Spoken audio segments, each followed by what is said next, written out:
Hello everyone, my name is Josh and welcome to WHIMS, and today I'm going to give you my review of the fourth episode of Inside Number 9 Series 9, known as Ctrl Alt Escape.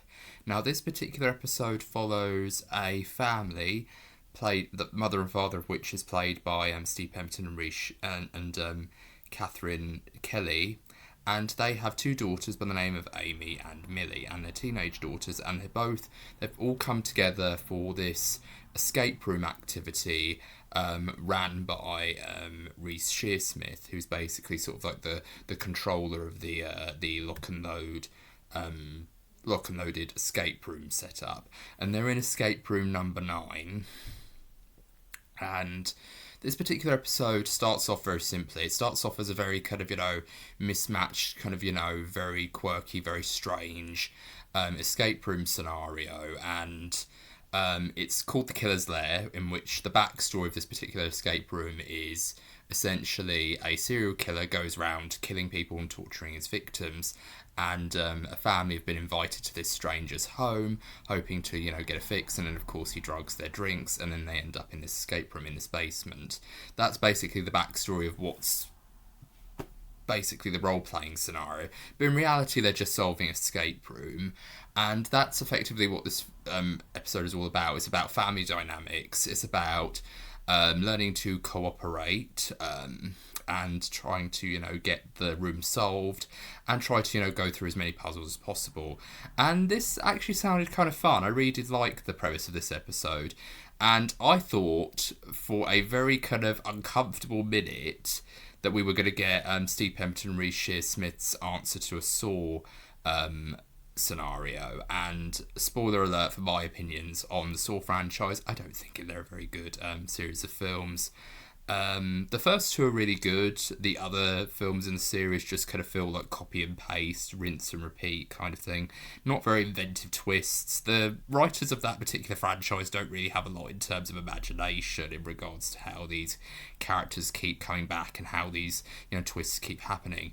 But yeah, thankfully Steve Pemberton and Reese Shearsmith don't go down that road, because we already technically had our Saw themed episode with the trolley problem without the gore. But what I really like about this episode is it's a really lovely episode about family and about reconnecting, because Millie is the oldest of this family dynamic. She's going off to university at some point, so the dad thinks there's this bright idea of, oh yeah, let's just do an escape room together.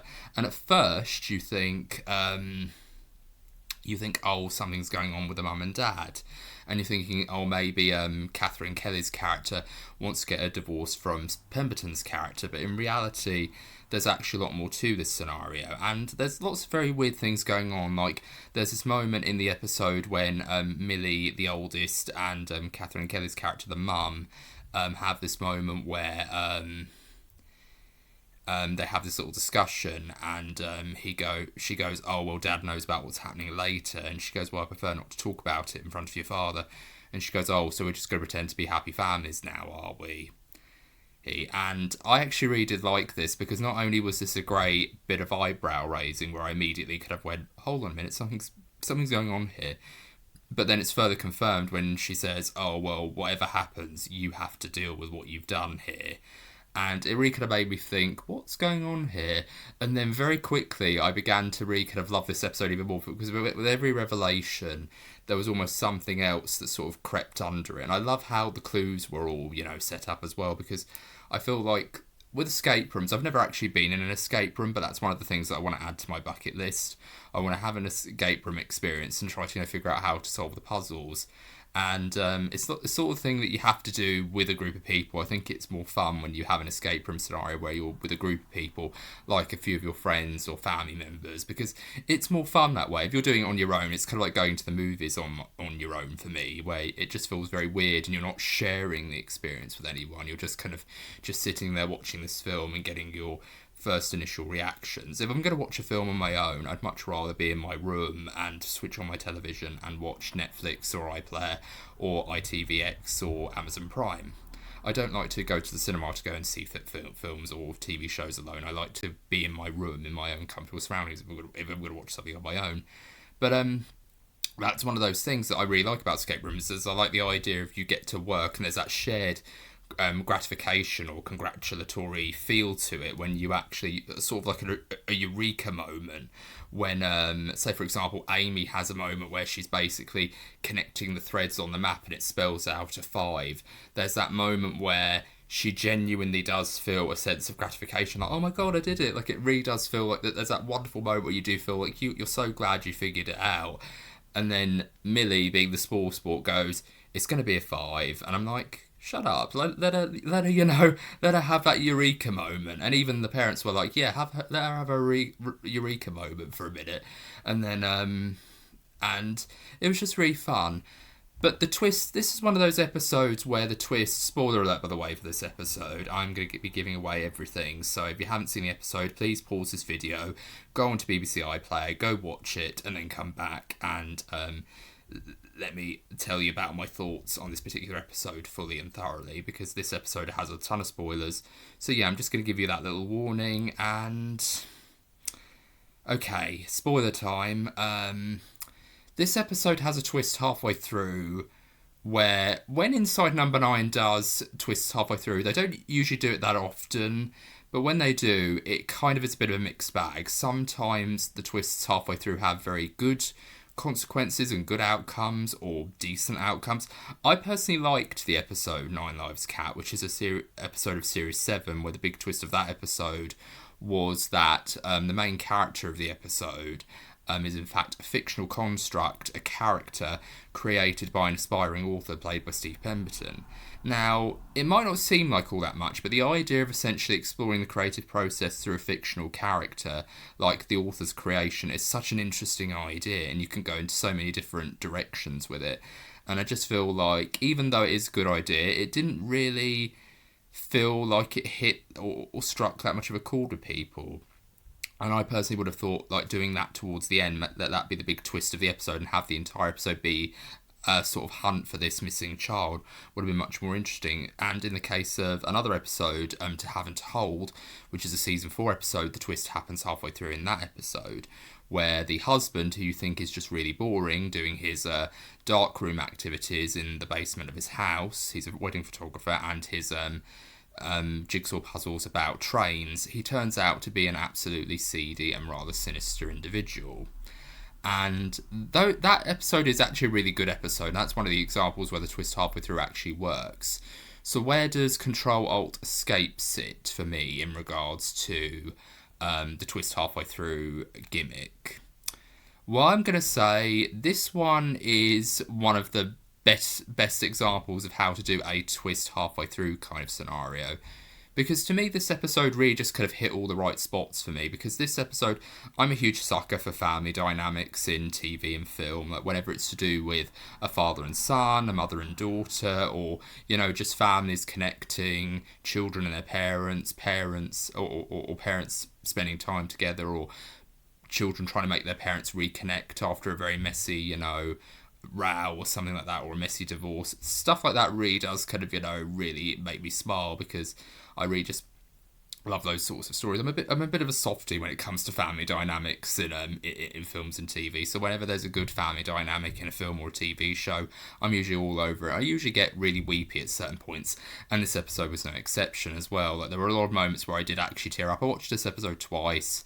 I do often have a ritual when it comes to whenever an Inside Number 9 episode drops, where I would always watch an episode twice. I'd always watch it once to get my initial reactions, and the second time to make notes and to actually do these little observations. And I really do like the fact that I watched this episode twice, because I picked up on a lot of interesting things, including the opening shot of the sticky note with the number 9 on it, room number 9.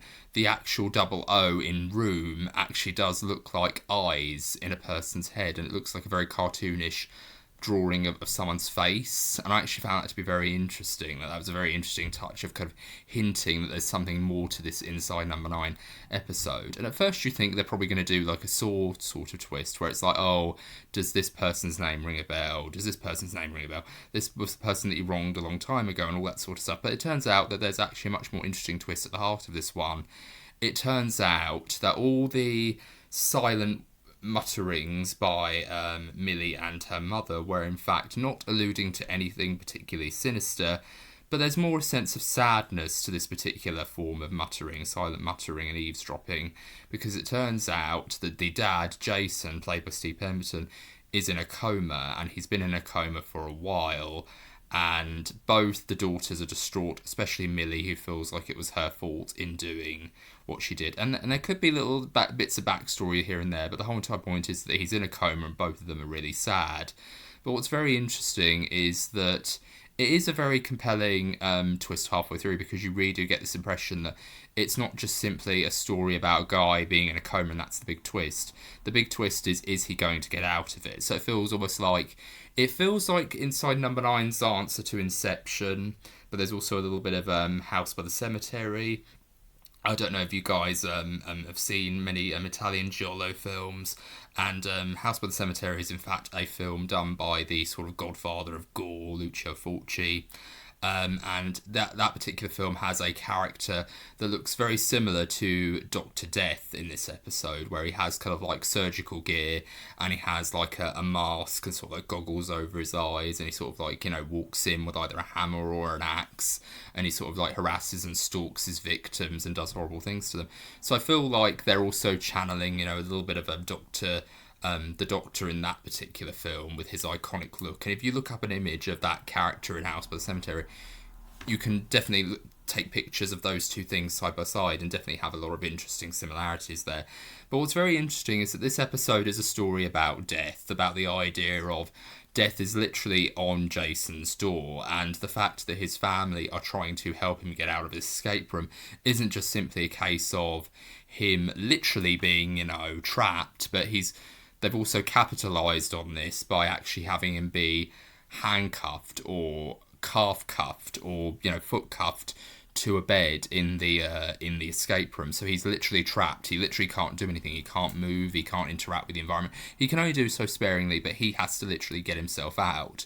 And I like that idea. I like the idea that there is a little bit of a Jacob's Ladder sort of Silent Hill or Hellraiser-esque ticking against the clock kind of thing. And it's very well done. It's very emotional, like a lot of Silent Hill media.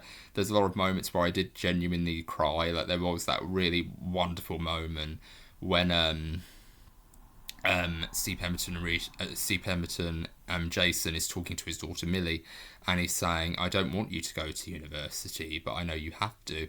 And it's one of those wonderful moments. And then she reminisces about that time when they first went ice skating, and she says, I was too scared about falling over, so I kept gripping the sides all the time when I first went ice skating, but you'd always tell me just let go of the sides.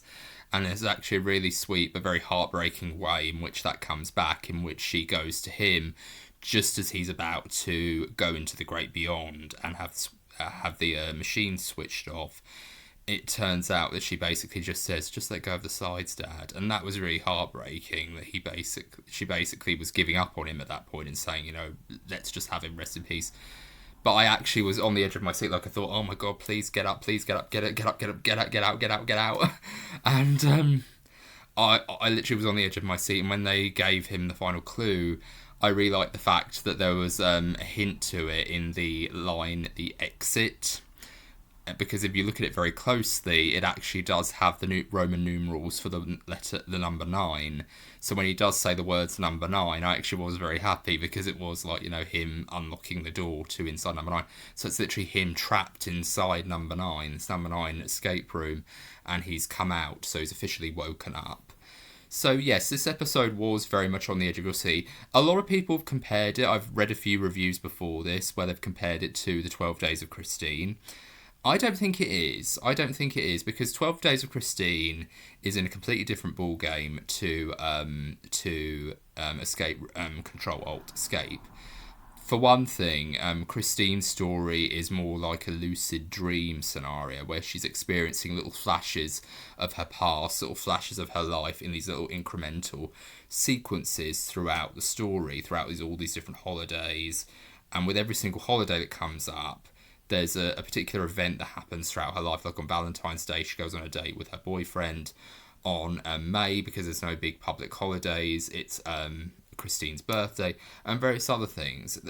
it's basically an entire life lived through these little flashes, and it's a brilliant episode. I would highly recommend it if you haven't seen it. It really is one of my favourite Inside Number 9 episodes of all time.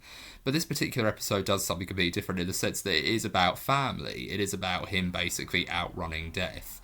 And a long time ago, I did a top 10 list of my favourite depictions of death in media. And I really wish I waited to do that list, because honestly, if I had done this list a little bit later, or if I held off for in some way to make the list, I probably would have added Dr. Death on this list of my favourite depictions of death in media, because honestly, he's awesome. He literally reminds me of the villain from House by the Cemetery. He also reminds me a little bit of Pyramid Head, or the red triangular thing from Silent Hill. That's literally his other name, but I prefer to call him Pyramid Head because it's very, it gets right to the point. But I really do like this character. He was very fun. I like the fact that Dr. Death in the dream scenario, shall we say, is actually played by the same actor who plays the doctor who's in charge of the case of the man in the coma. I really do like that, that little bit of dream casting almost, where it's like, it almost feels like a very twisted version of The Wizard of Oz, or some sort of Jacob's Ladder scenario, where it turns out that all the people who are in this dream actually do play a much more bigger role in the real world. It's kind of like a Wizard of Oz sort of scenario, but except in this case, this guy's in a coma, and all the things that you're hearing these people say is actually kind of something that they're having a conversation about off screen or slightly away from the bed, the hospital bed. I really like that touch because it reminds me a bit, and I know I'm constantly referencing other things in this video, but it reminds me of the review I did for a novel by Irvine Welsh, Trainspotting writer, called Marabou Stalk Nightmare Boy. The entire premise of that novel is essentially you've got two very different narratives going on, one of which is the present day narrative outside of a coma, where the main character is in a coma and he's essentially hearing everyone.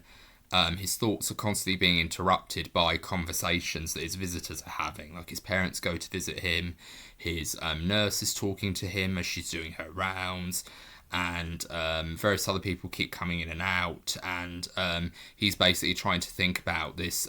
He's basically trying to come in and out of this other scenario where he's in the wilds of South Africa and he's trying to hunt a marabou stork. That I thought was a very interesting idea, and it almost feels like a little bit of a homage to that in many ways as well. So if you haven't checked out that book, I'd highly recommend it, but if you're very easily offended, I'd recommend giving it a miss. But if you are a very brave reader, I would highly recommend it because it is a really good book. But I really do think it's incredible how many references there were in this particular story. But I just really loved a lot of things. And there was a lot of comedy in this one as well. I really like the fact that Reece Shearsmith had most of the laughs. Like, I love the scenes where he would always, like, the thing people do when they hold a torch, like a lighted torch, underneath their chin, and they like try to act like they're telling a ghost story, like they're a spectre or something. And he would always get it wrong, and he'd always switch on the torch where it's slightly below him, and he flips it up and he goes, "And now, wait a minute, and now," and all that stuff. I love those little bits of awkward comedy, and I love the bit where he leaves the room and he goes, "Oh well, good luck everyone, and see you on the other side." And then he's about to leave the room and he goes, "Oh, make sure that you don't force anything. If it's meant to move, it will move." And then he just, before it even shuts properly, he goes, "Oh, for fuck's sake, that stupid light." And it's like, he doesn't even wait until he's fully out of the room to start breaking character. And I really love that. So a lot of the best laughs were from Reece in this episode, sadly. But I do think C. Pemberton really does show what a kind and caring father he is. And I just really loved this episode. This was a real nice, lovely, relaxing. It was a surprisingly relaxing and very kind of, interesting Inside Number 9 episode for me, but I just really loved it. And I just want to know, what are your thoughts on this episode? Did you enjoy it? Did you think it wasn't as good as the other ones were? Whatever your thoughts are, please let me know down in the comments below. And if you like this video, please be sure to give it a thumbs up. And if you want to see more videos, please be sure to subscribe for more. This has been Joshua Whimsical and Interesting Musings, or WHIMS, and I hope you're all having a very good day. Take care, bye for now.